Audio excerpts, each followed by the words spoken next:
Tammy Abraham gets a brace in the dying stages to help the Blues return to winning ways. Watch until the end of this review to hear all of my thoughts on yesterday's match.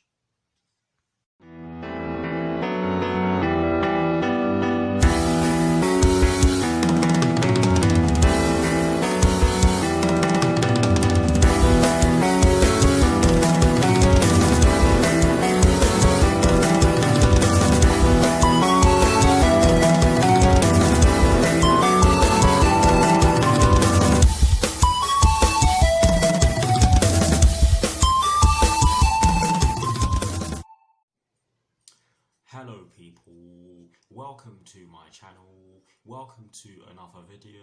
This is my review of the match that took place yesterday evening at Stamford Bridge in the Premier League between Chelsea and West Ham United, which Chelsea ended up winning by 3-0.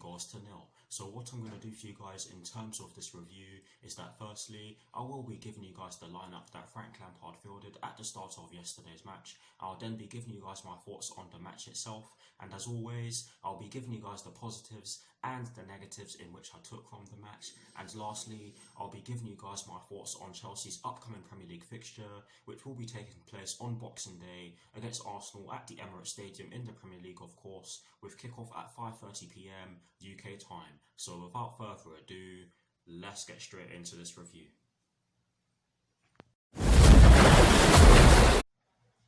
So kicking things off with the lineup that Frank Lampard fielded at the start of yesterday's match against West Ham United, and as always, starting off with the formation he chose. It was a 4-3-3, and I'm not going to lie to you guys, I was slightly confused as to what the formation was because of the personnel Frank Lampard chose, and I'll explain why when I read the personnel he actually chose. But yes, it was a 4-3-3, and in terms of the personnel Frank Lampard chose to start yesterday's match against West Ham United, he went with Edouard Mendy in goal. He went with a back four from right to left of Cesar Azpilicueta, Kurt Zouma, Thiago Silva and Ben Chilwell. He went with a midfield three of Jorginho, Mason Mount and N'Golo Kante, and that is exactly why I wasn't sure it was a 4-3-3, because when Jorginho and N'Golo Kante play in the midfield together, it's normally a 4-2-3-1, maybe it was a hybrid of the two, who knows, but our midfield three consisted of Jorginho, Mason Mount and N'Golo Kante, and Frank Lampard decided to go with a front three from right to left of Christian Pulisic, Tammy Abraham and Timo Werner. So that is the lineup that Frank Lampard fielded at the start of yesterday's match against West Ham United. Now for my thoughts on the match itself, and as always, starting off with the first half. Guys, I have seen some people saying that we did make a bit of a nervy start to the match. However, I felt as though we made a good start to the match because we showed our intent, we got into good positions, we were moving the ball about pretty well, and we did create some half chances. I think the best chance in which we did create was through Jorginho when Mason Mount crossed the ball in from the left hand side, and Jorginho got the ball outside the box, but he could only fire the ball over the bar. It was a good chance for us to get the ball going towards goal or on target, but you can pretty much say that as a half chance. But that was the first shot in the game. Shortly after that, West Ham United did actually have the ball in the back of the net, but it was correctly ruled out for offside. And you can argue that we got lucky with that, but you can also argue that it wasn't lucky because I saw N'Golo Kante push up just before the ball was played, which meant that Declan Rice was left in an offside position.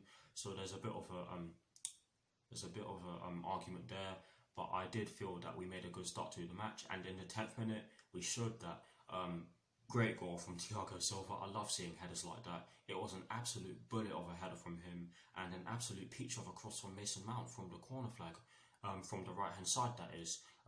The cross came in, beautiful cross like I said. Thiago Silva lost his man, and he just powered the ball into the back of the net, giving Lucas Fabianski absolutely no chance of saving it.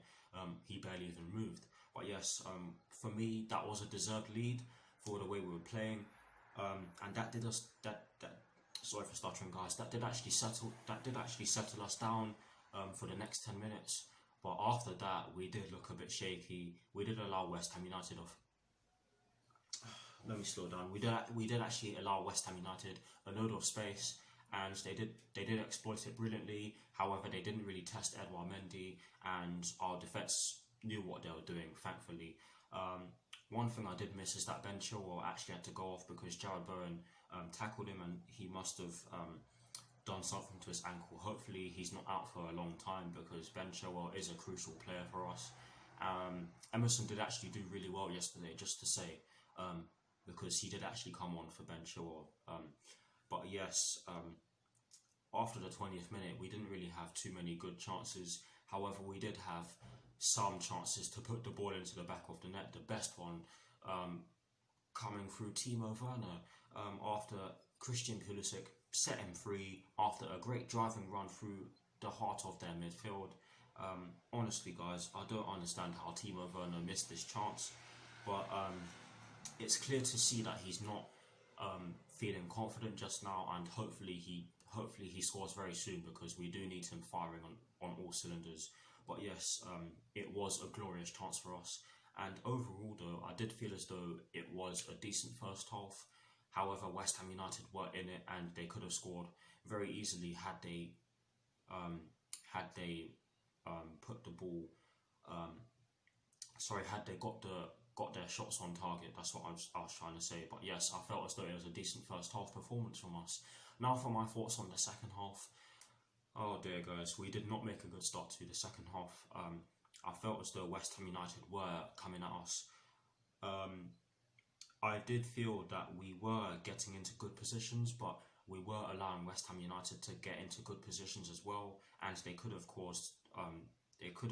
scored early on in the second half, and potentially gone on to score more, because they did have some good chances. Yes, many of them were half chances, but we did allow them to get into good positions, particularly in between the 3-quarter away mark and the 80th minute mark. But honestly, guys, we did give them acres of space, and thankfully they weren't able to exploit it to their full potential. But honestly, guys, on another day they could have had 3 or 4, because they did have some decent half chances. But yes, guys, one thing I was saying in my reaction video, or one thing I was saying off camera whilst I was producing my reaction video, is that Mateo Kovacic needed to come on for Jorginho, and that's because I felt as though Jorginho was losing the ball quite frequently in the second half. Yes, he did have some good moments, but he did lose the ball quite frequently in the second half. And when Mateo Kovacic came on, he added that drive, he added that energy in the middle of the park, which was most certainly needed, because I felt as though the midfield looked a bit imbalanced at the start of the second half, which is why I felt West Ham United were having a lot of joy in terms of getting into good positions. But yes, guys, Mateo Kovacic changed the game for me. He brought good energy to the midfield, which is what we needed, and I did feel as though Mateo Kovacic should have started, but of course I can see why Frank Lampard started Jorginho. But yes, guys, in the 78th minute we got the second goal, and it came through a great finish from Tammy Abraham. I think the cross came in from the left hand side. I can't even remember who put the ball in now, but Tammy Abraham just tapped it in from close range, and it was a deft touch, an absolutely beautiful touch as well. And with the way we got back into the game, you can say that we deserved it. And shortly after that, we got the third and killed off the game. This one also came through Tammy Abraham, and it did come from a cross which was put into the box from Mason Mount, I think it was. But it was a great cross. It did come off Christian Pulisic, who was trying to put the ball into the back of the net with his head, and it fell to Tammy Abraham, who just slammed it into the back of the net and gave us a 3-0 lead. And with the way we responded to the way West Ham United were playing for the majority of the second half, you can definitely say that we deserved to kill the game off in the way we did. But overall, I have to say that it wasn't the prettiest performance. It certainly wasn't the prettiest display. It was a very hard fought win, but I'm just glad that we got the job done. You have to win ugly sometimes, and we did that, especially after the fact that we lost our previous 2 games. You have to give the team a lot of credit for weathering the West Ham United storm and getting the job done. But yes, overall, we got the job done. And moving on to the positives and the negatives in which I took from yesterday's match. Starting off with the positives, I've taken two. The first one I've literally just said, but I'll say it again. We got the job done and won ugly, and sometimes in football you have to do that.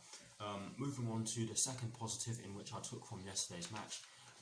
The second positive in which I took from yesterday's match is the fact that Thiago Silva was definitely the man of the match. He got the goal, and his defensive display was excellent. Nothing else needs to be said. Moving on to the negatives. There's only one negative in which I took from yesterday's match, and that is the fact that we did not retain possession very well for large parts of the second half.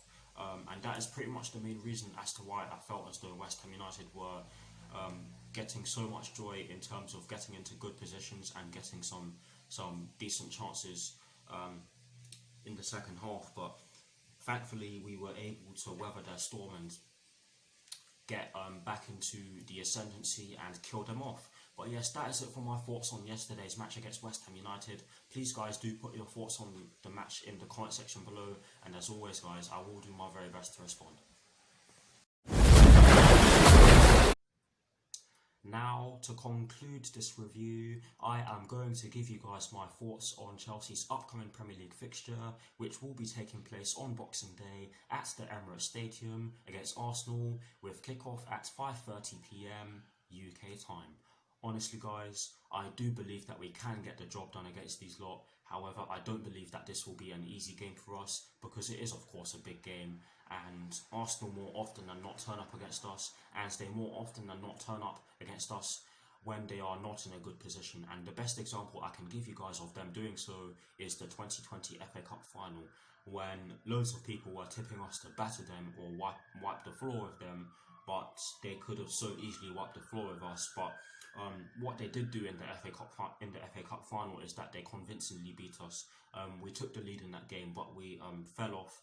We did get a few injuries in that game, which contributed to our downfall. But Arsenal took advantage of that and got the job done and won the FA Cup. So we have to be on it from the get-go in this game, and hopefully some of our key players return to the squad, namely Hakim Ziyech, because I do believe that we might need him against Arsenal, because you never know how they may set up. Yes, at the time of this recording, or on the day of this recording, Arsenal are due to play in the Carabao Cup. I think it's against Manchester City. Do not quote me on this, because of course we're out and I'm not really following that competition. But they are due to play today, and I will be watching that game for the purpose of the videos that I will be doing or producing before the game against Arsenal. So yeah, I'm looking forward to it. This is a fixture that does split my family in two, because obviously I'm a Chelsea fan and many of my family members are Arsenal fans. But this is going to be a difficult game. Hopefully we get the job done. I will be producing some videos during the week, and I do have some ideas lined up, so please stay tuned for those, or for that shall I say. That is it for this review. I hope you all enjoyed it. Please do like, comment and subscribe to my channel if you're new, and I will see you all very soon for some more videos. Merry Christmas to you all. I hope you all have a good one. Come on, you Blues. Come on, Frank Lampard. And peace.